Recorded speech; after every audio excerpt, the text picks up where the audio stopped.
qui était à Lyon, mais vendu au tribunal de Nanterre. Pourquoi? C'est une SCI immatriculée à Nanterre. On devait les rendre au bout de, il nous avait dit 48 heures. On les a gardés 3 semaines. En fait, on était sûr qu'il n'y avait personne sur ce bien-là. À combien ce bien-là était estimé? 1 600 000 €. Ils ont reçu 0 offre. Ça a été vendu, donc 6 mois ou 9 mois plus tard, 2 300 000 € aux enchères judiciaires. À la base, j'étais pas du tout destiné à faire de l'immobilier. Je travaillais dans l'informatique, j'étais un chef de projet. Et en fait, il m'a sorti une règle.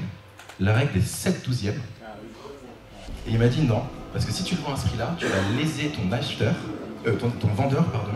Et je vous parlerai de mon secret, de ma niche, des biens que je cible pour avoir des biens très rentables en Ile-de-France.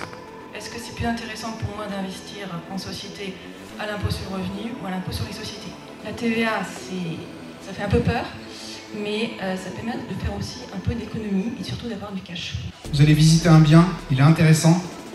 Vous n'avez pas 3 jours pour faire revenir les artisans, faire des devis et vous poser la question pendant des heures si c'est intéressant ou pas. Vous avez 5 minutes pour réfléchir.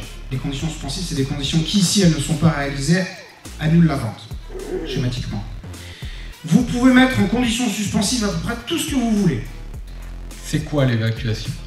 Quel est son diamètre et son emplacement? Et surtout aussi la hauteur.